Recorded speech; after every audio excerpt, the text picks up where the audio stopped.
business here. Cheers. Cheers. Down to business. The Dark Tower. Let's start with the fact that this movie has been tossed back and forth for decades as a thing that needed to be made. Ron Howard was attached to it. J.J. Abrams was attached to it. When Ron Howard wanted to do it, it was 3 films and 4 television series. Wow. This is such a large story. There are 50 Stephen King books, more than 50. So it's almost like the Valerian sort of thing, where you have a million things condensed into one. In a way. It's also similar to The Last Airbender, Avatar The Last Airbender, a Nickelodeon show that's frigging brilliant that was turned into a terrible Shyamalan movie because he tried to turn it all into one little thing. You're going to be surprised when I tell you I haven't seen it. Oh, yeah. How did you miss that one? But the thing about this movie, before we get too deep into it as a movie, is that the expectations are huge. This story is as old as me, pretty much. It's the first book, The Gunslinger, came out in 1982. Oh, wow. And so Stephen King worked on the 7 primary books in the arc of The Dark Tower for, pretty much my lifetime. Wow. Up until 2004, 2005, when he finally released the 7th book, and then he went back and played in that universe again. He wrote some stuff that Marvel went off and turned into comic books. There's some really cool other stuff happening in this universe, and every book Stephen King has ever written exists in the multiverse of the Dark Tower. You were saying that, yeah. So this isn't like, I don't know, 50 Shades of Grey. You're not taking You're not taking some like trash bag book and turning it into a trash bag movie. A trash bag movie. You're taking the definition of the modern epic, the original modern epic, and turning it into a film. And you would think that's like tailor-made for what Hollywood's doing right now. They go for the the Divergence, and they go for the Hunger Gameses, and they go for all these things that are long-running. Like, you could have had a Harry Potter series here easily. There's a lot here. And so instead of making the first film The Gunslinger, like in the book, their first film is simply called The Dark Tower. And, I don't know, man. As a reader of the books, this is kind of the whole story turned into one sniveling 90-minute escapade. Yeah, no, and here's the thing. I haven't read these books. This is going to be one of these episodes. Matt is an expert on these, and I sort of walked in blind. So you're going to hear two very different perspectives, but we can agree on one thing. We didn't like it. It ain't good. It ain't good. It is not good. But, I mean, I came at it from a bit of a different thing. I will say, though, it really did feel like everything all at once. Let's just throw everything at the wall and see what sticks. Yeah. Well, when you've got thousands and thousands of pages of ideas. Yeah. And you're going to squash it down to a 90-minute movie, you're not going to really world build. No. You're not going to have the time. You're not going to have the time, and it's not focused enough. Like, it was kind of like that Valerian thing. I just felt like there was, like, 3 cokeheads talking to me all over each other, all at once, cornering me, just going as fast as they could. At least at this one, they did it fast, which they didn't do it fast in Valerian. Yeah. But, it wasn't exactly quick and painless, but it was far quicker and painlesser. So it had that going for it.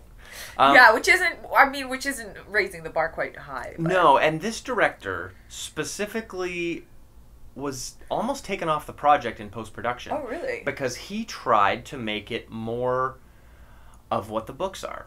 Oh, and they didn't like that. And Sony was like, maybe we've got to bring another director in for post. And somehow they landed on this 90-minute running time that I think is mostly designed to be the entry point for everyone. So that if you haven't read the books, you show up and you're like, okay, this kind of feels familiar. It feels familiar because they've turned it into a freaking YA novel, basically. Yeah. But the idea that this movie is supposed to be available, supposed to be easy to access for everyone, I think flies in the face of the whole point of adaptations. If you're going to make an original concept, like James Cameron did with Avatar, your audience is everyone with a pulse because you need somebody to watch your movie and no one's ever heard of it. Yeah. But if you're doing a movie with 35 years worth of history as a book, what you want to do, Sony, is get the people who already like the book to like the movie. Yeah, I mean, it's like what, they did with It, or the other Stephen King adaptations, things like that. I mean, I think Stephen King is an author that is a tried, tested, and true formula to get an audience. It's a built-in audience already. That's so why the not? point. Yeah, why not maximize and capitalize on that, right? If you're refusing to do original ideas because the only thing you can get away with is something that is an established piece of IP, then for the love of Christ, do the IP justice. Because all you're doing is pissing off your core audience. Yeah. And if you've pissed them off and they don't like it, who the hell else is your audience now? And you were super pissed off when you sent me a message saying, what did you think? I can't remember what the first part of your reaction was, but the last part was rage. Rage. I remember Just seeing the word rage and went, God damn, okay. Because, okay, if I had to... I make westerns. I make sci-fi movies, but I also make westerns. He doesn't just wear the shirts. I don't just wear the shirts, I also put them in the movies. Yeah. I make westerns, and I make post-apocalyptic westerns, and for one reason, and that reason is Stephen King. That reason is his Dark Tower. It's The Gunslinger. That first book, goddamn, is so atmospheric. It is the West, but it ain't your daddy's West. It's a really cool, like, scary, not quite your world version of the West. And I ate that book up. And if anything influenced 6 Reasons Why and Mutant World, it's that. And, in fact, I've got 2 more movies that are sort of Westerns. Yeah. That both are so... shit, that by accident, they're probably better Dark Tower movies than this one was. Because the tone of this movie was so off. I couldn't figure out what the tone was. That was the thing. I couldn't... It didn't stay... It didn't stay steady at all, and so I couldn't... It didn't find its footing ever for me. And that was really tricky because as somebody walking in blind, if it can't find its footing, I can't either. And then we're both fucked. We're both sitting in a room, me and a movie, going, what am I? What are you? Yeah. Do you know what you're doing? I don't know and here's the thing. The books seamlessly weave through genres of science fiction and then into... Exactly. If you're going to adapt something that is simultaneously a Western and science fiction and modern day and this crazy fantasy world, if you're going to do all of that, you, like, baby steps, man. There's a reason Gunslinger is basically a Western. And then the next book, Drawing of the Three, is basically a fantasy. And then the next book, Wasteland, is basically a science fiction movie, so that by the time you get to The Wizard in Glass, which is the first, like, giant one. Glass. Yeah, it gets weird. It gets weird. Awesome, but weird. So nerdy. Yeah. But once you get to that 4th book, you've established a world. And we'll get back to that 4th book, because the 4th book is basically a prequel. And the thing about this movie is that it simply bombed. Yeah. It hasn't even come close to making its budget back domestically. You said the budget, I still wrapping my head around this. Tell me the budget again. It's a $60 million movie. This is a $60 million movie. And, like, some of the effects were, like, YTV level, kind of horse shit. I often lament the sort of death of the mid-level feature film. Yeah. The sort of $40 to $70 million film. Yeah, they're all, like, $250 million or 10. Yeah. And...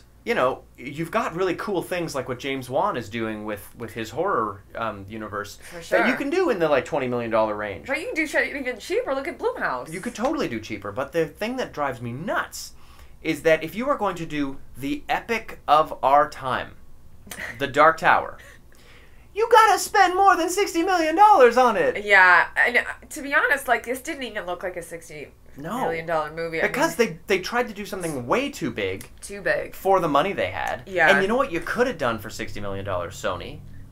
The Gunslinger. There we go. The Western. Focus the simple, on the one. beautiful Western because Yeah. some of those effects in the desert, they're just so beautiful. And that they could afford to do. Those like phantasmagorical sandstorms and things. Sure. Those were cool. Now, going more into this as a film and less about an adaptation. Yeah. The running time on this thing is weird, man. 90 minutes. I will say, for me, I could have dealt with about... They could have cut off about 86 of those minutes for me, but I mean, that's a lie. I'm going to say the first 20 minutes I found relatively interesting. It just started to get real messy. There were a few things in there that, that kind of held my interest. One being, there was a lot of really neat connections to It, which is another Stephen King adaptation, and the film that is going to be released soon. Connections to that new film and even just to the book. I mean, having not read The Dark Tower, and Matt telling me prior that that book, sort of every single other Stephen King book, works in that world. Like the house that the kid goes into. Yeah. It looks a lot like the Neibold house. At the very beginning of this film, what's the kid's name again? Jake. Jake gets his ass kicked by some snot-nosed kid in school who actually is in It, the new adaptation, who plays a snot-nosed kid in It called Henry Bowers. His name is Nicholas Hamilton. He's an Australian actor. And he's officially pigeonholed into as the piece of shit. Kid. Yeah. There's this great thing, with the Pennywise and that whole broken down carnival in the film. There was a couple neat little sort of homages to it that I thought were really cool. That was quite interesting. The Overlook Hotel shows up from The Shining. Yeah, I forgot about that. That was kind of neat. The things that I thought were kind of a guarantee, like Idris Elba's performance, was shockingly... I hate to say it, I've never seen him fail, really. Actually, he didn't really work very well on The Office. Yeah, that's fair. But, I felt like this should have been a surefire thing, but it really wasn't. It didn't really work, and I don't know if it was the writing. I mean, here's the thing for me too: time travel films, they're hard to do. I was thinking about it earlier, which are the only two that I can say that I think worked and I still really like are Bill and Ted's Excellent Adventure and Back to the Future. And wow, those are two good ones. Yeah, and I can't think of any other ones I think that have really worked for me. Looper's good. Oh, I never even saw that one. Looper's worth checking out. Didn't they film that here? I don't know if it was. It might have been filmed. Is that the one that it was? It premiered here at TIFF. No, it's. Which one? Oh, it's Jumper. Yeah, you're thinking Jumper. Looper is a Rian Johnson film with Joseph Gordon-Levitt and. Oh, that's why I never saw it. And Bruce Willis, but it's pretty freaking Bruce cool. Willis film. It's cool. Anyways, we're getting off topic. See Looper instead of this. But the thing about this film is that Idris Elba's performance is... I feel like he read the books and realized that the character Stephen King wrote really is the man with no name, the Clint Eastwood character from The Good, the Bad, and the Ugly trilogy. Yeah. The Dollars trilogy. Now, here's the thing. That was a time before Clint Eastwood really knew how to act. So he could grimace real well. Yeah. He could smoke a short cigar. And that was the extent of what Eastwood could do. But Idris Elba has so much more range and capability, and he steps into this role, the role of a man who is the last of his kind. Yeah. And puts none of the nuance into it that he can, because he's Idris Elba. That's what I was like. I thought that was the one thing I thought, well, this thing might fall to shit, but at least there's him. And then I was like, you too? Come on! Well, and going back to the flaw of this adaptation, the thing about the gunslinger, the thing about Roland, is that he's a character that is questing to save the tower in the books. Yeah. In the movie, all he wants to do is kill some dude. And those are very different... Okay, so that's not like that. No, in the book, he doesn't even know who he's chasing. He just knows he's chasing an evil man in black. In fact, the first line of this movie should have been, "The man in black fled across the desert, and the gunslinger followed," because that's how the book begins. Oh. And there's this one moment where a disembodied voice says it, and it's about Jake's visions. But the entire book the entire series is based on this altruistic desire for Roland to save the tower. And the movie is based on Roland wanting to kill a guy because he killed his dad. Yeah, this guy Walter or something. Walter, yeah. Let's talk about the Man in Black. Actually, Yes, let's the get Man to in that. Black. Let's talk. Yeah, let me hear your thoughts on this first. Okay, I like Matthew McConaughey in exactly one movie ever, Contact. I thought he was perfect in that. Every other movie I've seen him in, I've been kind of like, Was he in Hell or High Water? I don't remember him being in it. I don't think so. I feel like he should be, but he should. Anyways, he would have fit in. I don't. What did you think about his role? Because holy fuck, I hated it. Yeah, I was measuring it up against this incredible, mysterious, wonderful character from the books. Yeah, as someone who hasn't read the books, as someone who just walked into it blind, holy fuck did I hate it. And I know he's not supposed to be a likable character, but it wasn't his character itself I really didn't like. I just really didn't like his performance. His dye job was terrible. He was doing a horrible, like, shitty magician kind of thing that sucked. I didn't buy it. It was like a poor man's David Blaine mixed with like a Chris Angel kind of thing. And it just sucked. Yeah, and that's a good description. And it was greasy, and he looked greasy, and I didn't like it. And it wasn't good. I mean, it just wasn't good. And no. The mystery of who this character is so beautiful in the first book. There was no mystery. They gave him up right away. Yeah, in fact... And they give his name, Walter. Yeah, the name Walter is such a lovely reveal in the book. And in the movie, there's this moment where Idris Elba just tells Jake, yeah, it's Walter. Yeah. And it's like almost a comedic thing. Like, I sort of enjoyed the change to it in that way. Yeah. And as I was constantly, like, bitching and moaning about every element of this film, I constantly went back to the thing that Stephen King and the filmmakers said about this movie. Which is what did he say? Stephen King said this movie has the spirit of the book series. Oh. I don't know that I'd agree with that, necessarily, but it's probably the nicest thing he could say about it. Yeah. But what it does do that's interesting is... The Dark Tower books, 7 books, well, 8 if you count the one he popped out in 2012, but all the books, 50 of them, for argument's sake, are a cycle. If you read to the very end of the 7th book in the series, and if you haven't yet, now is when you stop this video. And if you plan to, now is when you stop this video. But at the end of the 7th book, there's a coda. And it specifically says, Stephen King writes, don't read this unless you really, really want to know what happens next. And of course I did. And what it does is Roland takes this artifact and uses it, not realizing it will bring him to the very beginning of the Gunslinger all over again. Oh, the energy of... I've got goosebumps. It's so good. The energy of Roland perpetually and forever stopping the tower from falling is what holds our universe together, and it's frigging brilliant and beautiful. Why didn't... Well, here's what the filmmakers said about this film. That this film is a different cycle.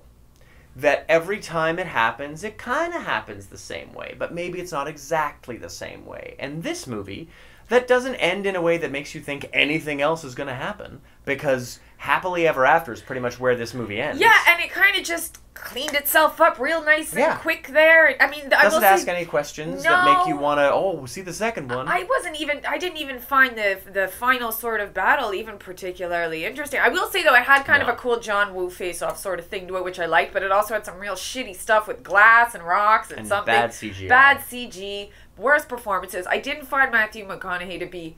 I just found him to be like a smarmy little bitch. I wasn't threatened by him. I wanted him to die. Definitely wanted him to die, but I kind of want everybody in movies to die. So it doesn't really, like, there's nothing special. As a horror fan, I can see how there's nothing special about that, you know? Yeah. So, the other weird thing about this movie, did you find it was edited really poorly and strangely? Specifically the action sequences. Yeah, well, there was also a thing in the middle, I think when him and Jake...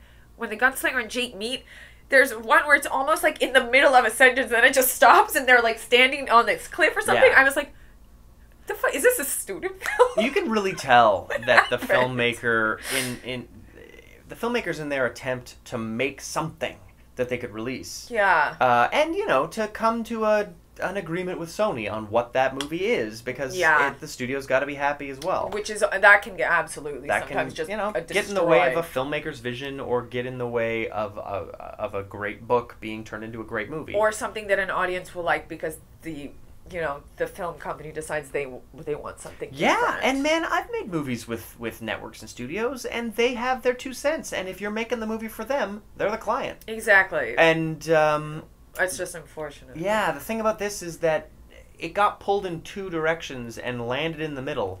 And this movie doesn't know what it is. It doesn't know if it's a Western, if it's a science fiction film, if it's a fantasy film. It doesn't know if it's an action movie or a thriller. It doesn't know if it's got horror elements. It's got so many strange things. You can do all that so well, though. I mean, look at like Near Dark. That's a great example of a apocalyptic, sci-fi, fantasy, horror Western, and it works on so many good levels. But it has a great director, and it has great performances. Yeah. And it still stands to this day. I mean, I was thinking after that, a good palate cleanser would have been to watch that, because I was like, I kind of need something. This didn't make me feel good. I also want to point out, you know who else didn't feel good in the theater? There was 2 other people. I want to point this out. On a Friday night at almost 10 o'clock at night, there was 3 people in the theater that I went to, me and 2 guys that were sitting just a little bit below me, who I had to actually go up to and tell them to get off their phones. So it wasn't just me that didn't really get the film. So Sony, this attempt to make the movie for the everyman, they'd rather be on their phones. They were on their phones, and I had to ask them to get off to show your film a little bit of respect, and actually me, just because I had to watch the fucking movie. Even though I was looking at the exit sign a couple times. It does say that in my notes that I did. I was looking at that exit sign. Yeah, the thing about making a successful franchise, and, we talked about this in The Mummy, the thing about making a successful franchise is making a good movie first. Yeah, you gotta make that springboard, man. You gotta have a kick-ass springboard. And that was the thing. The first 20 minutes, I was like, whoa, this is gonna be dope. I was so excited. And then it just blew its load too quick. Yeah, and it just sort of turned into the mega mix of young adult novels that have been coming out for the last 10 years, and this movie isn't that. No. It shouldn't be that. The book isn't that. There are so many interesting characters. The main character of this story is Roland. Yeah. And so to have it go through the eyes of Jake, that's not the way in, and I think that's where the mistake really was. That it was, and I was trying to think, like, did I think the kid, I don't know if I think his performance was bad, or if it's just there was not the direction to make it work for him. I don't know if it's necessarily his doing. I mean, I liked the kid. I just didn't like anything he did, because it was all out of... Yeah. It was all out of what should have been happening to call this a Dark Tower movie. I mean, right down to the production design. Like, everything about this movie feels like it's almost there, and then somebody screwed it up. Exactly. The portals... Oh my god. Are just so dumb. They're so dumb. Because they're like this technological bullshit. Oh fuck, they look so stupid. They look so dumb. Guys, come on. What those are come on now. Fantastical doorways that just hang in space and make no sense. That's how you make it cool. You make it make no sense. You don't try to make it make sense. It's not Stargate, for Christ's sake. Yeah, it did feel a bit. It felt like dumb Stargate. It felt like dumb Stargate. That's what I mean about that cheap, thoughtless kind of plopped in CG, and the cheap, thoughtless, like, use of it. Again, like, portals are a really cool concept, and it's such a vehicle in this film, like, because it's a time travel film. You got to use your portals, like, well, I don't even really dig sci-fi. Well, and it's like time travel shit. It's like a space-time travel film. Yeah, right? There's so much at work in this universe that you need to add that fantastical layer, and nothing in this movie felt fantastical. The amazing, like, his guns are forged from the sword of Excalibur. Yeah. It's like, they kind of just do what guns do, though. So it's like only so there was exciting. Nothing very impressive about. Oh, that was another thing. There was that scene in it with him and the kids shooting at the tin cans and stuff or whatever. That's also an It reference. You'll see that later. But again, I mean, there was nothing really about it that made it seem like really special. They even had this little, I'm my gun, I use my mind or my heart or whatever to shoot my gun, blah, blah, blah. Yep. I didn't buy it. Did you? I didn't buy it at all. And the sad thing is, I bought it when I first read the book. Yeah. And then I was watching it come to life in front of me. and I didn't buy it. That is so sad. It's really sad. It is like, oh. Yeah. That's really hard. It's like it's almost like meeting like your hero, which they always say never meet like your favorite actor or your favorite something, never meet them because, you know, it can't live up or it won't live up or you might be let down. And I don't think that it didn't live up to your expectations because I walked in with 0 expectations and it didn't even live up to mine. And you know what? There are certain things that simply are a character, and it's really hard when it starts as a literary character. I'm reminded of another shit film, Green Lantern, starring Ryan Reynolds. There's a beautiful litany, really, that the Green Lantern has. It's the in brightest day and darkest night thing. But when that's delivered beautifully, and you're waiting for it to be delivered beautifully, that's the kind of thing that makes you just be like, yes, I love that character. In Dune, the litany against fear, fear is the mind killer. That just makes Dune work.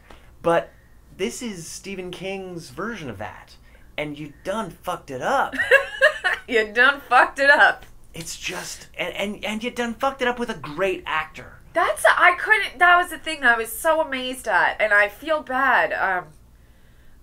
And the worst part is having to see these people later too, trying to, you know, promote the films. And you know, Idris Elba's not a dummy. I think he knows exactly what didn't work about this. Although, you never know. At that point, he shot probably a much longer script, probably a much bigger movie than the one we got to see. So in his mind, this could be a fantastic film. I mean, but he saw it. I've got a movie in post-production right now that producers are doing, and I don't know what it looks like. In my mind, it's a frigging fantastic movie because I made the director's cut, and I'm like, yeah, this movie rocks.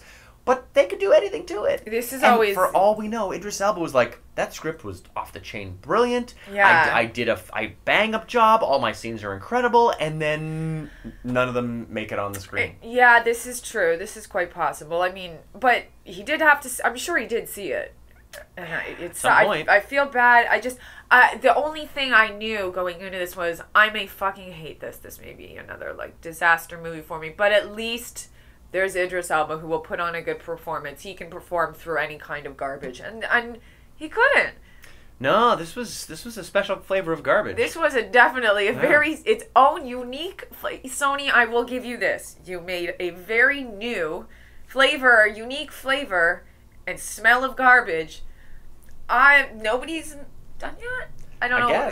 I don't know if you should do it again or if everybody should do it again. Well, and this brings us to the fact that this movie has bombed so hard that there will likely not be any other movies.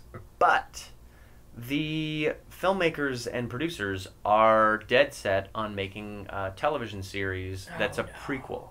Really? Yeah, and the prequel story would involve Idris Elba in like a bookending capacity. Who wants to make this though after they just lose all this money?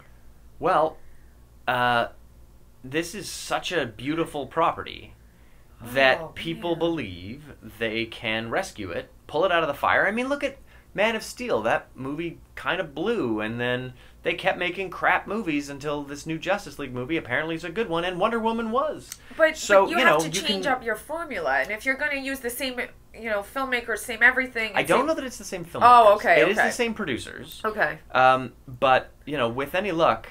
they want to do like the 10-hour sort of cable thing. Oh my god, I'm not doing 10 hours of this fucking thing. So, if you've read the books, this is the story of Roland's first quartet. This is the story of his... quartet? Quartet is like there's a lot of weird words in the Dark Tower. Quartet is like a group of people who are assembled and bound through fate. Oh. And so his first group of 4 pals... who are all gunslingers, young, like, 14-year-old gunslingers. Why is he hanging around with 14-year-olds all the time? Because he was 14 as well. It's like them when they were all kids. Okay, because this is good. It sounded weird. Yeah, it does. So, Roland's 14, not played by Idris Elba. Okay, thank you. And so, all of these kids, basically, it's the time Roland first fell in love and how he lost that girl and how his heart was broken and how he became the gunslinger that we know. And The Wizard in Glass, oh god, the 4th book, the nerdiest name on God's green earth. I love these books so much. Sorry, I know you do. I know I love but- Stephen King, but Jesus Christ. Yeah, but that's the story they want to adapt as the series, and I imagine they would delve into some of what's happened in the comics as well. It's just that time period they want to play with. So they're not sure if they're going to be able to get Matthew McConaughey to play Walter. Oh no, it would be such a shame if they didn't. But they definitely won't have Idris Elba for the main meat of the series. Now, this was something they wanted to do regardless of how the movie goes. And the movie went badly. Yeah. Critically panned. Yeah. Financially a disaster. I don't think I've met anybody who really, even remotely... I thought when you asked me what I said and what I thought, and I said, meh, I thought that was generous. Reviews. Yeah. That was, I was still trying to think that maybe there was just because these fucking people on their phones and whatever, like I just was, or I wasn't in the mood or something, but nah, it just really wasn't good. And I don't think there's been anybody who's really had much else to say. No, the consensus is pretty much that this movie is anywhere from uninspired to disappointing to just the worst. And Valerian, I mean, I liked Valerian more. Valerian holds a special place for the worst. Fucking hell, let's not get back to that one. But The Dark Tower is, it's interesting that the movie is not called The Gunslinger or The Drawing of the Three or any of the other book titles. It's called The Dark Tower because there are plot elements in this movie that are pulled right out of every single book. Wow. So they really did tell the whole story. That sucks. In the movie.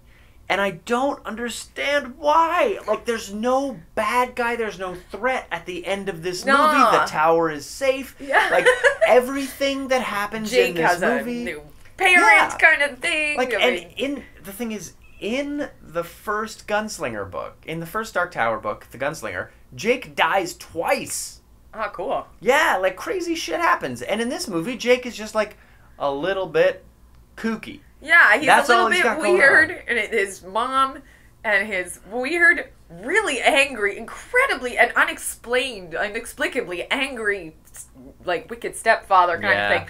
They're trying to get rid of him to send him to some, like, basically like a mental institute for a few days because he draws pictures and he has bad dreams and he got his ass kicked by the snot-nosed kid in school. I mean, none of it really, again, it's just like, I didn't understand. It wasn't explained and it wasn't built properly as to why all of these things are so dire and why they're so extreme and all of this stuff. And then at the very end, it was just like, hey, want to come with me? Okay. Like, if this movie was made in, like, 1998... Yeah. I think people would have really liked it. Yeah, actually it would have made more sense because things also then just sort of happened and nobody gave a shit and it didn't really make sense. This attempt to turn 7 beautiful books and 50, really, Stephen King books, into one movie is just a failure, really. Because they have betrayed the books. Yeah, it sounds like it. And they have done something that doesn't actually need to go anywhere else. This could be it. Yeah, I mean, and there's no questions at the end where you're like, oh man, what happens next? No, it tidied itself up. But I mean, not only that, you really betrayed your core audience. So my issue here too now is the built-in audience that you had that was stoked for this film. Now you're gonna try to say, okay, you didn't like the film, but we're gonna do this TV series. You've already lost them. Yeah, you've lost the goodwill. You lost them, and everybody else didn't like it either. So what are you gonna do? Who's going to watch this? I feel like the only hope for Dark Tower now, really, is in 10 years to try again.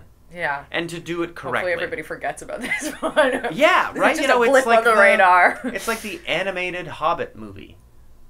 A lot of people forgot about that. I don't know. It came out in like the 70s and it was really weird. Like Rankin and Bass did a Hobbit movie. That's strange. But right now, all we remember is how great Peter Jackson's Lord of the Rings movies are. And, you know, how those Hobbit movies maybe didn't need to happen. But we have a memory now of the film executed well. And so I can only hope that in 10 years, some responsible Dark Tower book loving filmmaker is, you know, handed the movie, and he or she gets to make a great gunslinger film. You know, maybe that filmmaker has already made a post-apocalyptic western, so you could be like, oh, look, maybe that person's good at this. There's a guy I know.